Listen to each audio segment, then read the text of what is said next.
Muy buenas tardes. Nuevamente nos encontramos en la materia Las victorias de Jesucristo.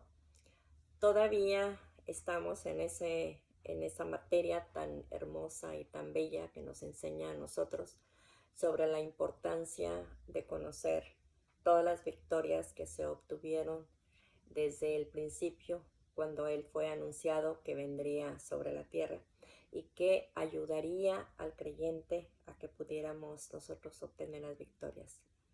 Él dijo que cuando Él se fuera, cosas mayores que las que Él hizo, nosotras podríamos hacer. Todo es cuestión de conocer verdaderamente qué fue lo que sucedió durante el tiempo en lo cual Él estuvo en su ministerio, en su crucifixión, en sus sufrimientos y todas las cosas que Él padeció. Él nunca trató de enseñarse a Él mismo que Él podía hacer las cosas, tampoco trató de enseñarle al Padre que las podía hacer.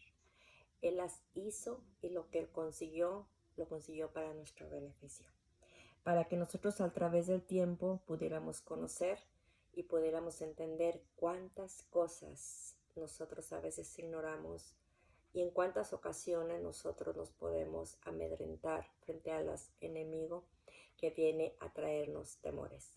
Iniciaremos con el capítulo número 4, la victoria sobre la tentación. La primera parte de este capítulo 4 es clave para entender el pasaje en consideración. Dice que Jesús fue llevado por el Espíritu al desierto para ser tentado por el diablo, según lo dice Mateo 4:1. Aquí encontramos que la palabra griega traducida aquí tentado puede ser traducida como probado. Pareciera que fuera lo mismo, pero no es lo mismo. A veces se aplican los dos significados. Lo que desde la perspectiva del diablo es una tentación, es desde la perspectiva de Dios una prueba. Significa que Satanás va a tratar siempre de poner una tentación para que el creyente, más el creyente, caiga en los lazos del enemigo. La tentación es algo que Satanás viene a poner en el caminar del creyente. La tentación se presenta instantánea. Significa que la tentación puede llegar a la vida del creyente en cualquier momento, especialmente si se encuentra en un lugar equivocado. La tentación es una parte que el enemigo siempre ha tratado de poner en la vida del creyente, y la prueba es lo que Dios pone para probar si verdaderamente tenemos una fe. Si usted se va a los evangelios, poco antes de ser Jesucristo crucificado, habla con Pedro y le dice: Pedro, Satanás me ha pedido para zarandearos como a trigo. Significa que Satanás estaba tratando de poner algo en la vida de Pedro, pero anteriormente a esto había pedido un permiso para que él pudiera tentar a Pedro. Pero Jesús le dice: pero yo estoy orando por ti para que tu fe no falte. Significa que Pedro iba a ser llevado también a una tentación, que lamentablemente pues cayó en ella. Pero cuando Jesucristo le habla y le dice: pero cuando esto haya finalizado, significa que esa tentación que Satanás te va a poner no te va a aniquilar, solamente te estamos poniendo en una prueba. Y ustedes miran cómo la vida de Pedro fue transformada de una manera tan hermosa, que después de ser un hombre con un temperamento tan fuerte, un hombre muy impulsivo, se puede decir que hasta violento, después vemos a un Pedro cambiado, un Pedro que verdaderamente pudo experimentar esa tentación tan fuerte, esa prueba por lo cual él fue cruzado, para que pudiera entrar a un tiempo de unos refrigerios y de poder tan hermosos. Aquí encontramos que las victorias de Jesucristo es nuestra victoria. Pero quisiera detenerme un poquito para hablar con ustedes sobre por qué Jesús en la tentación de su ministerio fue llevado al desierto. ¿Por qué no fue llevado a las montañas? ¿Por qué no fue llevado a los océanos? ¿Por qué no subió a una barca y empezó a bregar mar adentro para ser tentado por el enemigo? ¿Por qué fue llevado al desierto? Bueno, está comprobado que el desierto es una área muy importante porque es un lugar muy solitario. Si ustedes recuerdan los monasterios en tiempos anglicanos, en tiempos de la historia de la Reforma, los monasterios siempre se encontraban en los desiertos, en las montañas de los desiertos. Esto es porque en el océano nos podemos encontrar que existe la especie marina y que puede traer también el oleaje del mar, puede traer cierta distracción a lo que la persona está haciendo, especialmente si se levanta una tormenta. Esto puede traer también ciertas cosas en la mente del que se encuentra en medio del océano. En las montañas también existen distracciones. En realidad las montañas son para relajarse, para sentirse bien en medio del trabajo excesivo, el estrés diario. Ahí en las mañanas pues se escucha mucho canto de pájaros, también se encuentran muchas aves y también se encuentran muchos animales que llaman la atención. También se encuentra mucha naturaleza que la persona puede identificarse con esa paz hermosa que tiene la naturaleza en esos lugares. Pero el desierto, su misma palabra lo dice, solitario, desierto, desértico. Significa que el desierto no tiene muchas distracciones, a excepción que de repente se encuentre usted con una lagartija que pasa cerca de usted. El desierto es un lugar solitario, es un lugar donde la naturaleza está más opacada, es un lugar donde la naturaleza está un poco más centrada, está más silencioso. El desierto es un lugar donde verdaderamente la persona se siente sola. Es por eso que muchas veces cuando nosotros tenemos situaciones de sufrimiento o pruebas de parte de Dios, podemos decir que nos encontramos en el desierto, porque el desierto es un lugar solitario, un lugar de meditación, un lugar donde podemos pensar detenidamente las cosas. Y verdaderamente no sé cuántos de ustedes habrán tenido la oportunidad, la experiencia de haber estado en una zona desértica.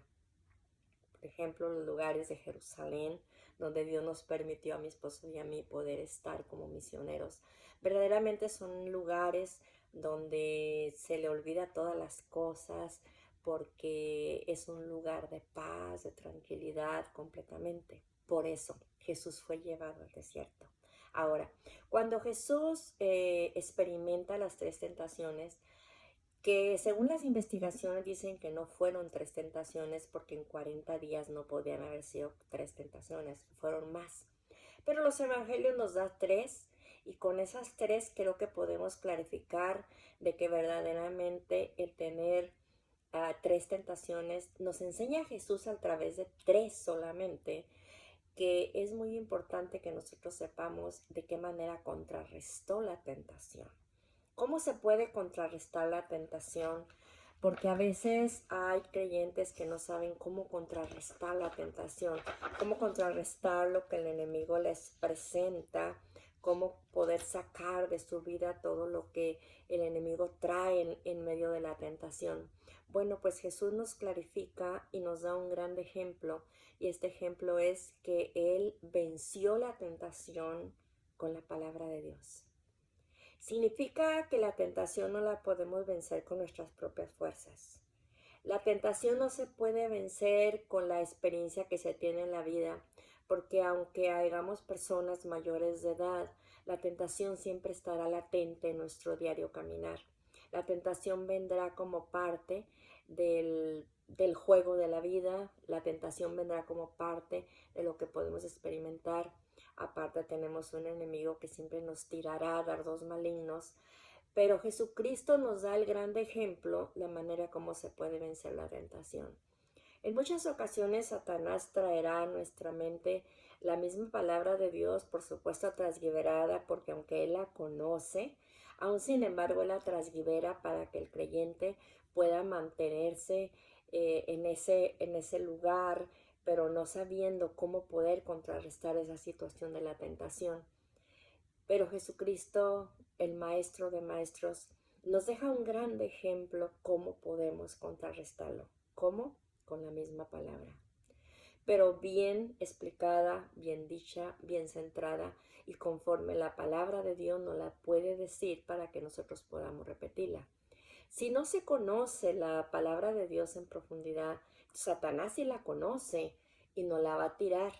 Y como nos la va a tirar transliberada, no la vamos a creer y la vamos a tomar y vamos a entender y puede haber hasta confusión si verdaderamente esa palabra viene del enemigo o viene de la mente humana. Entonces es muy importante que nosotros conozcamos la palabra en profundidad. Es bien importante que la conozcamos porque Satanás la conoce. Y entonces él, cuando nosotros creemos a sus mentiras, es que no estamos creyendo la palabra correctamente como debe de ser. Entonces, en la página 46 nos encontramos con el ejemplo de Jesús. Por ejemplo, dice su palabra que exploramos el ejemplo que nos deja Jesús. Jesús no solo nos ayuda con nuestra culpa en general, sino que también nos ayuda en nuestra lucha continua contra la tentación y lo hace con su propio ejemplo. Aquellos que han experimentado el perdón de Dios pueden experimentar también las sanidades que vienen a su corazón y puede también contrarrestar el enemigo que viene en este tiempo. Más adelante vemos que la soberanía de Dios en la tentación. Dios es soberano y Él no escapa nada del control de Él. Él tiene un control tan exacto, tan perfecto, que entonces cuando Satanás nos tira una tentación es porque primero pidió permiso. Sí, mi hermano, la tentación no viene por sí sola. La tentación no viene como producto de nuestra a veces baja vida espiritual. La tentación se presenta en nuestra vida. Dios le da permiso a Satanás para que llegue la tentación a nosotros. Y entonces cuando llega esa tentación, Dios está esperando de qué manera vamos a reaccionar ante la tentación que Satanás nos presenta. ¿De qué manera vamos a actuar? ¿Qué es lo que vamos a hacer? ¿Estamos verdaderamente dispuestos a vencerla o estamos dispuestos a caer en ella? Dios está esperando. ¿Cuál va a ser la reacción de sus hijos? ¿Cuál va a ser la reacción de lo que Él está hablando? Es un misterio esto porque las escrituras son claras. Dios no tienta a nadie. Significa que la tentación no viene como de parte de Dios directamente, sino es una autoridad permisiva de Dios. Dios permite para que el creyente pueda saber si está capacitado para vencerla o no está capacitado y entonces cae en ella. Por eso es que la soberanía de Dios en la tentación es muy importante que entendamos que estamos cruzando por una prueba en la que podremos salir victoriosos del otro lado de la tentación, como también lamentablemente se puede caer en ella y entonces allí viene la falla que viene hacia Dios. Tentación. Romanos 8:28 dice que sabemos que los que aman a Dios, todas las cosas les ayudan para bien. Tentación y prueba vienen juntas. Tentación es de parte del enemigo, prueba es de parte de Dios. Significa que cuando se puede vencer la tentación, después que se logra vencer y que sale el creyente del otro lado con victoria, sale con un deseo de poder decir, no le fallé a Dios, a pesar que se presentó de una manera tan grande, a pesar que se presentó tan llamativa, aún sin embargo, por medio de la palabra de Dios pude vencer todo esto. Por ejemplo, un gran ejemplo es, por ejemplo, la tentación de la infidelidad en un matrimonio. Cuando existe ese problema de la infidelidad y que se presenta una mujer o un hombre para tratar de hacer que un creyente pueda caer en los lazos del enemigo. Entonces puede venir la palabra de Dios a nuestra vida, que es el rema de Dios, el rema que viene directamente a nosotros, y nos podemos ir al libro de Proverbios, donde dice que no, el varón no se fije en una mujer por su hermosura, ni tampoco se ponga a mirar sus labios que son rojos y hermosos, porque al final esos labios que estás admirando son como labios de serpiente que te pueden morder. Y entonces si empiezas a bajar a un estado de Seol, o sea, llegas a un estado en el que tu pecado te puede llevar hasta la misma muerte. Entonces aquí nos damos cuenta que todo es llamativo, el pecado es llamativo, pero que nosotros tenemos que vencer. Cuando se vence la tentación, cuando se vence todo esto, que Jesús nos deja el ejemplo de la tentación en el desierto, Él nos enseña entonces que nosotros tenemos la capacidad para poder vencer todo eso y salir del otro lado de la orilla con victoria. Cuando esto sucede, entonces Dios usa esa tentación porque cruzamos la prueba. Cruzamos la prueba. Y cuando cruzamos la prueba, entonces Dios usa esa tentación para nuestro beneficio. Pero cuando la cruzamos, cuando no la cruzamos, entonces nosotros mismos estamos en el lugar vulnerable para caer allí. Y después, claro, viene el arrepentimiento, el recurso, y Dios nos perdona porque Él es amplio en perdonar, así lo dice su palabra. Pero ¿por qué cruzar por esa experiencia cuando podemos vencerla por medio de la palabra de Dios que nos habla acerca de todo eso? Entonces, cuando se cruza la tentación, Dios permite que esa prueba, esa tentación, esa lucha, ese correr del enemigo nos permita a nosotros poder experimentar la palabra de Dios cuando dice que eso le ayuda al creyente para bien. Ha tenido una nueva experiencia, ha tenido algo, una experiencia bonita que puede decir del otro lado y que el Señor le puede decir al creyente: venid siervo fiel, porque en lo poco fuiste fiel, en lo mucho te pondré, porque pudo vencer.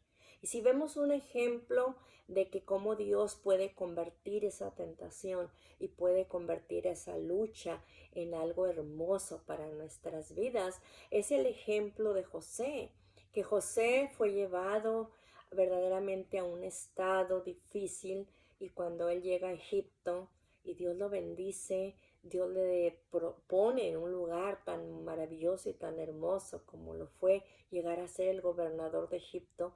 Entonces, cuando él se presentan sus hermanos ante él para solicitar alimento para su padre por la hambruna que existía en Egipto, entonces él pudo decirle a sus hermanos: ustedes pensaron mal contra mí, pero Dios lo convirtió en bien. Entonces, cuando un creyente puede cruzar esa línea delgadita entre la división, entre la tentación y la prueba, entonces sale del otro lado y Dios toma esa prueba y la convierte en bien. ¿Y qué más hermoso, mis hermanos? ¿Qué más maravilloso que pudiendo salir del otro lado con victoria, no habiéndole fallado al Señor, siendo fieles todavía, manteniéndonos del otro lado de una manera hermosa? Dios convierte eso que parecía catastrófico, eso que parecía que nos iba a tirar, eso que parecía que nos iba a querer destruir, eso que nos iba a traer a nuestras emociones una tristeza y una soledad por haberle fallado a Dios. Pero cuando ya la cruzamos, cuando ya estamos del otro lado, qué hermoso es haber dicho al Señor, Padre, gracias por tu protección divina. Gracias por haberme cuidado de lo que sucedió en nuestras vidas. Gracias por haberme protegido de eso que llegó a mi vida, pero que pude salir adelante en medio de todo esto. Entonces Dios está allí para sostenernos y para ayudarnos en todo momento. Sigamos adelante con este capítulo muy bonito acerca de la tentación, que verdaderamente es un capítulo que nos enseña a nosotros cómo podemos salir con victoria. Ahora, ¿cómo le podemos hacer para que esa tentación que viene sobre nuestras vidas no venga a ser una caída para el creyente? Bueno, nosotros tenemos que mantenernos diariamente con ayuno y oración, ¿sí? Porque podemos decir que el pretexto de la debilidad del cuerpo es un pretexto muy común entre cristianos que no oran, no ayunan y no desean vencer el hombre carnal. Muchos pensarán que cuando Jesús fue llevado al desierto a ayunar 40 días, la debilidad del ayuno lo haría más susceptible a las tentaciones de Satanás. En realidad, la debilidad del ayuno sometió el poder de su carne para que pudiera vencer. Entonces, nosotros tenemos que mantenernos en ese momento, no esperar a que venga la tentación, no esperar a que ésta se presente delante de nuestros ojos, no esperarla a que llegue, sino pedirle al Señor que nos libre, que nos haga susceptibles al Espíritu Santo, para que nosotros podamos vencer cuando éste llegare. Créalo, mi hermano. Satanás es nuestro más grande enemigo y siempre buscará la manera. Otra cosa que también tenemos que hacer es saber hablar, saber confesar con la boca y decirle al Señor, líbrame de la tentación.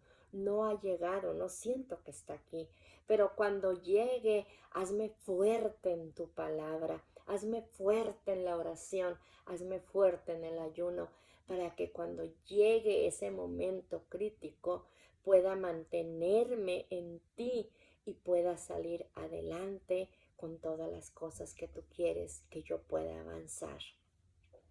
Este capítulo sobre la tentación es un capítulo muy lindo que nos lleva a nosotros a conocer cómo poder vencerlo. Repetimos con la palabra de Dios. Y entramos entonces al capítulo número 5.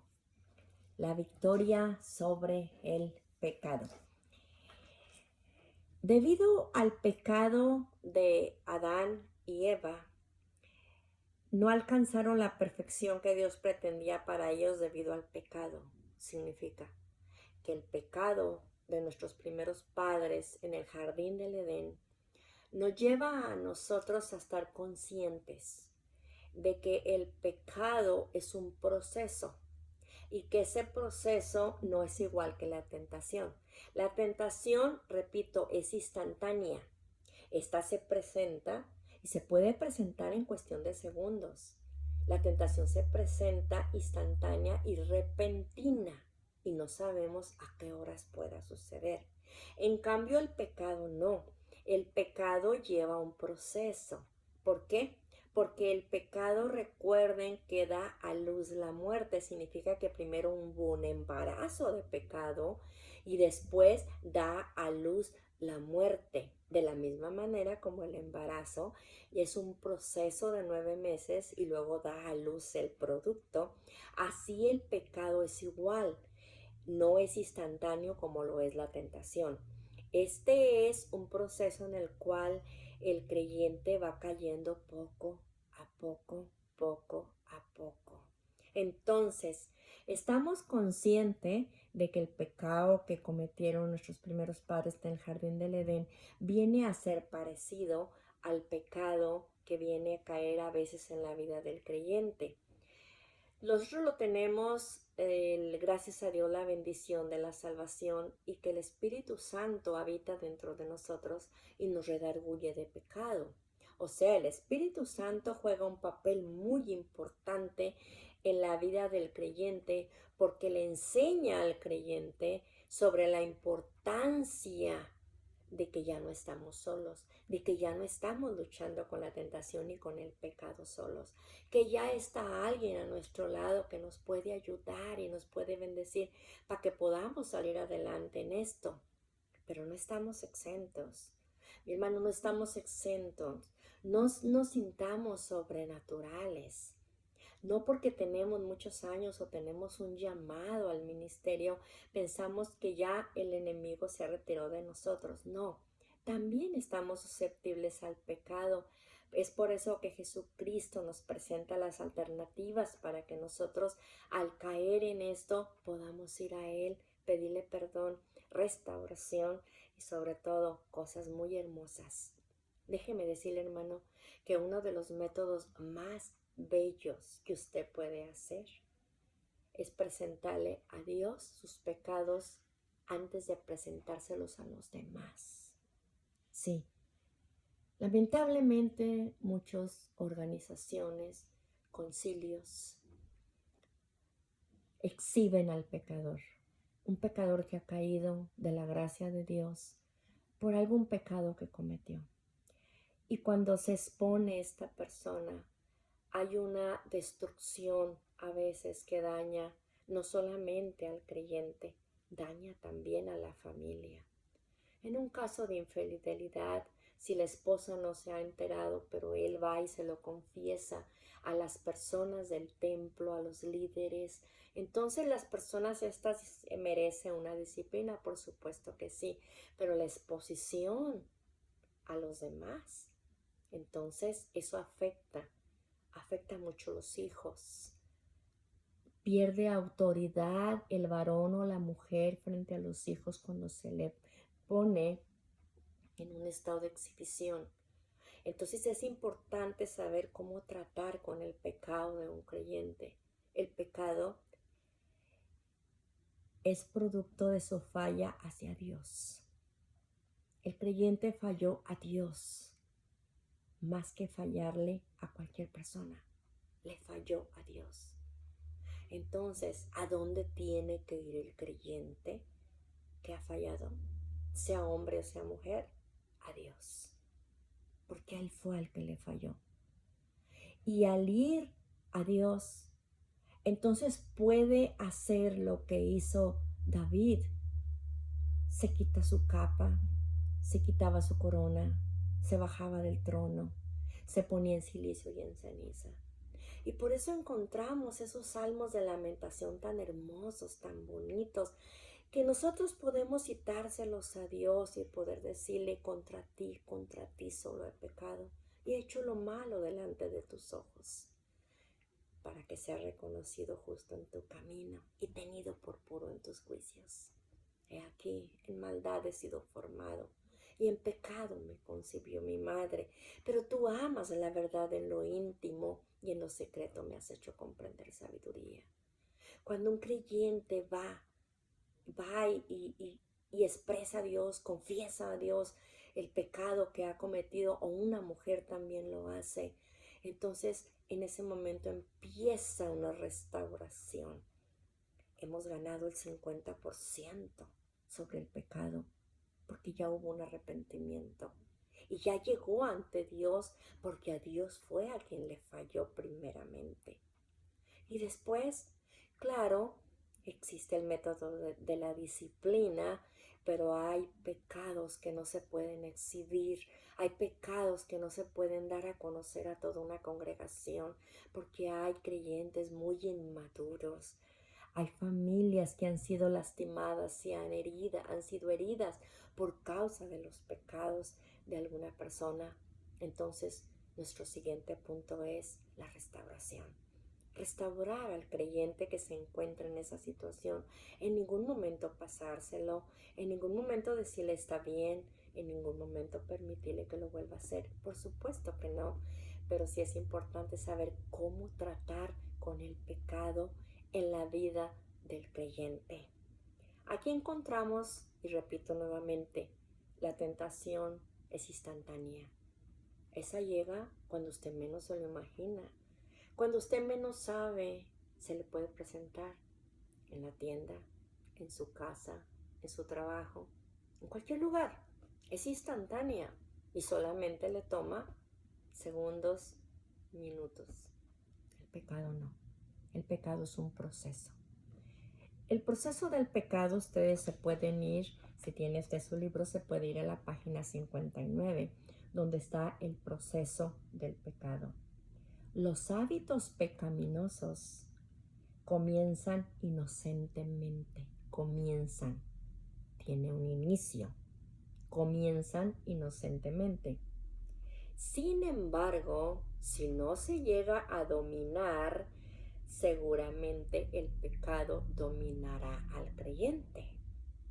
Significa que si no se tiene la fuerza necesaria para dominar ese pecado, entonces el pecado domina al creyente.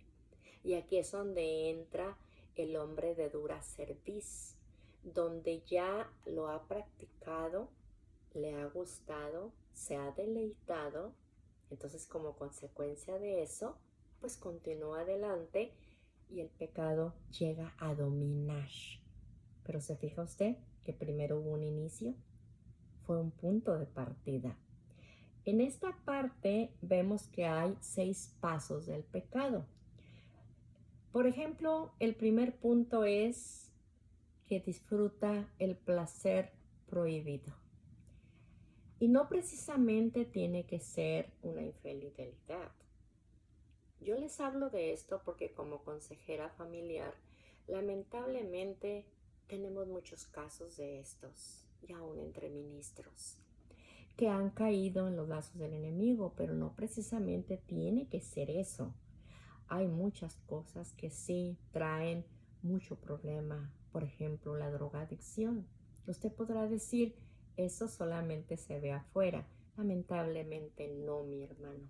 También dentro del hermoso cuerpo de Cristo tenemos personas que usan drogas. El alcoholismo es otra situación que también las llegamos a enfrentar adentro del pueblo de Dios. Las adicciones. Las adicciones es un problema tan latente, es un problema tan grande. Y usted y yo quizá en algún momento pensamos de que solamente las adicciones a la droga o al alcohol son adicciones y que dominan al ser humano, pero no es así. Existe infinidad de adicciones.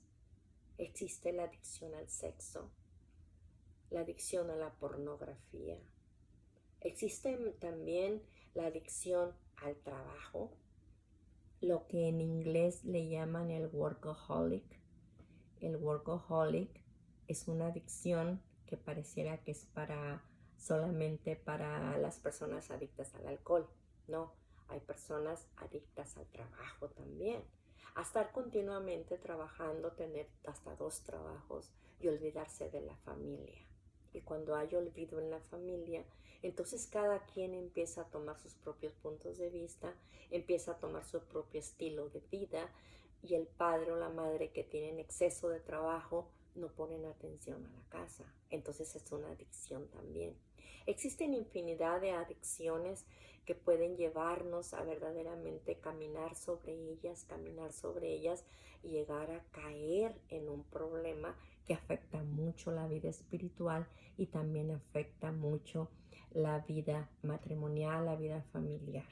Entonces, disfruta el placer prohibido es uno de los primeros pasos, significa que fue el primero. El segundo, siente culpabilidad. En ocasiones se arrepiente. En ocasiones reacciona. En ocasiones dice, ¿qué estoy haciendo? En ocasiones piensa que todo lo que está caminando en su vida está equivocado. En ocasiones siente culpabilidad, pero no siempre. En ocasiones esa culpabilidad la retira rápido de su vida, la quita, como un pensamiento vago, como algo que llegó. Siente culpable por estar practicando el pecado, pero al final de cuentas ya lo está practicando. Continúa en su mismo estilo de vida, continúa en su misma adicción. Entonces es un proceso Y el segundo punto es que a veces siente culpabilidad, pero no siempre. El tercer punto se propone no volver a hacerlo. En esta parte, el creyente dice, ya no lo voy a practicar, ya no lo voy a hacer. Siento que el Espíritu Santo me está hablando. Siento que estoy caminando hacia un camino muy equivocado y que al final de cuentas me voy a ir a un precipicio y que quizá no pueda salir de ese precipicio. Creo que no voy a continuar con esto porque puedo perder a mi esposa, a mi esposo, puedo perder mi familia, puedo perder el ministerio, puedo perder la comunión con Dios. No más, no voy a volver a hacerlo, pero se propone solamente. No lo hace, solamente se propone, no más, no voy a continuar con esto. Pero hasta ahí llega. Continúa adelante. Después se hace vulnerable. Después no le interesa. Después me da lo mismo. Ya caí aquí y voy a ver qué es lo que sucede más adelante. Y recuerdo a un pastor que expresó estas palabras. Yo no sé cómo voy a pagar lo que hice. No sé cómo lo voy a pagar. Significa que ya estaba en un punto en el cual ya solamente estaba esperando el castigo. Ya estaba ahí. Se vuelve vulnerable y le da lo mismo ya. Ya está esperando a ver qué es lo que va a suceder más adelante, pero no para el pecado. Y por último, recae otra vez. Nuevamente, decide practicar lo mismo otra vez. Y otra vez, y otra vez. Y es un círculo vicioso que lo está llevando cada vez a encadenarse más. Lo está llevando a ser más esclavo de sus delitos y pecados. Lo está llevando cada día a caer más en ese abismo. Lo está llevando cada día a las situaciones incorrectas. Y como consecuencia de eso, llega la catástrofe y entonces cae en la esclavitud espiritual. Y cuando cae un creyente en la esclavitud espiritual, déjeme decirle a mi hermano, cuesta mucho restaurar a un creyente así. Los pastores han tenido las experiencias de batallar con personas que están continuamente practicando lo mismo, y cuando quieren restaurarlos a veces se sienten hasta frustrados porque ya no pueden con esos miembros, ya no pueden con ellos, ya no encuentran la salida, no hayan qué hacer. Lloran, suplican con un corazón de pastor y desean que ese creyente sea restaurado, sea sacado de esa vana manera de vivir a una situación mucho más buena, pero lamentablemente no se logra. ¿Cuáles son una de las cosas muy importantes en las cuales podemos ayudar a estas personas que desean restaurarse? Ahora sí vamos a lo que es la restauración de un creyente. Para que un creyente pueda ser restaurado, para que pueda ser sacado de ese estilo de vida vicioso, de ese estilo de vida en lo cual deseamos ayudarlos, porque oremos los unos por los otros y ayudémonos los unos a los otros. Pero qué tan importante es que conozcamos la metodología de poder ayudar creyentes que han caído en el pecado. Bueno, creo que usted y yo hemos sido testigos de lo que son las terapias que funcionan y las que no funcionan. A los que nos ha tocado trabajar con familias, nos ha tocado trabajar con matrimonios, sabemos cuáles funcionan y cuáles no funcionan. Una de las cosas importantes que tenemos que aprender a trabajar con un creyente que ha caído en pecado es el distanciamiento del lugar donde está el pecado. ¿Por qué cree usted que lamentablemente los centros de alcohólicos anónimos en ocasiones no funcionan? Y usted habrá sabido, y yo también, que la mayoría de los que salen de estos centros, aún también los de drogadicción, la mayoría de los que salen no son restaurados. O regresan al mismo lugar nuevamente, o ya no regresan, pero mueren producto de una sobredosis o producto también de un alcoholismo como producto del alcohol. Porque a estas personas no se les da distanciamiento. Se les permite regresar a su propia casa, al mismo barrio, donde están los amigos, que les vuelven a ofrecer la droga, que les vuelven a ofrecer el alcohol. Entonces, como consecuencia de esto, estas personas no son restauradas. Porque si todos los que entran a estos centros verdaderamente tuvieran un distanciamiento de lo que les está afectando, creo que sí se podría lograr una rehabilitación de tanto drogadicto y de tanto alcohólico. Pero no hay distanciamiento. No hay distanciamiento y las terapias de distanciamiento son un factor muy importante. Yo recuerdo haber leído unos libros cuando yo deseaba que la escuela de consejería perteneciera al DIF y haber leído unos requisitos de cómo es que esta escuela pudiera formar parte del DIF. Y en estos libros hablaba de la importancia en la área psicológica del distanciamiento de las personas que han caído en algún círculo vicioso. Y yo recuerdo haber leído que cuando hay una infidelidad en el trabajo, a la persona se le saca de ese trabajo. ¿Qué importa que gane mucho dinero? Es mejor que sea restaurado, entonces se le saca del trabajo. Se le quita el teléfono. No se le permiten ya las llamadas por teléfono porque puede volver a caer en el mismo círculo vicioso. La misma ley, tanto de diferentes países y entre ellos pues México, que es el lugar donde estamos trabajando en este momento, la misma ley pone el distanciamiento cuando existe un problema de desnutrición de niños o también cuando existe un problema en el cual hay violencia intrafamiliar. Un distanciamiento porque corre peligro la vida de esa persona, corre peligro la vida de esos niños.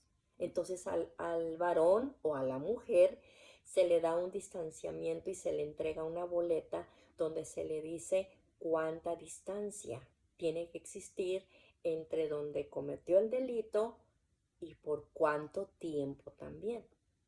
Exactamente lo mismo con un creyente. A un creyente que lo queremos restaurar, que lo queremos sacar de su estilo de vida, a un creyente que queremos ayudarlo, porque como creyentes debemos ayudarnos los unos a los otros. Debemos hacer lo posible por ser mejores. Entonces a un creyente lo vamos a ayudar, pero la persona tiene que salir del entorno. Significa que tiene que salir de ese lugar donde está esa tentación. Tentación al alcohol, tentación a la droga, tentación a la infidelidad. La persona tiene que salir de ese lugar. El entorno, sacarlo del entorno es como sacar a un deprimido de su recámara porque quiere nomás estar dormido y la depresión le va a afectar mucho más sus emociones y hay que sacarlo de la recámara y llevarlo a tener alguna actividad que le pueda cambiar el pensamiento. También al creyente que ha caído en pecado, tenemos que sacarlo del entorno, tenemos que ayudarlo. E inclusive en muchas ocasiones, si la tentación está en la misma iglesia, como ha llegado a suceder, se recomienda a la persona cambiar de iglesia, congregarse en otro lugar. Entonces, aquí encontramos que ahora vamos a restaurar al creyente que ha caído en esto. ¿Por qué? Porque no es lo mismo estar en una tentación que estar practicando el pecado. La buena noticia de todo esto es que Jesús nos dejó ejemplo de que Él venció la tentación. de que a él no lo venció la tentación, que a pesar que estaba en un desierto, Satanás no tenía la autoridad y que él pudo vencer la tentación por medio de la misma palabra. Y si Él nos dejó el grande ejemplo de lo que es vivir lejos de esto, y nos dejó las claves, y nos dejó el manual de la Biblia para poder contrarrestar todo esto, entonces tenemos nosotros las armas en nuestras manos. Hay motivos para caer en las tentaciones que Satanás nos presenta. ¿Hay motivos suficientes para que caigamos en las artimañas del enemigo? Por supuesto que no, porque el Maestro de Maestros nos enseñó a través de los evangelios que Él cruzó la tentación, que Él pasó la prueba y que entonces pudo presentarse delante del Padre para poder dar la misión que traía en esta tierra.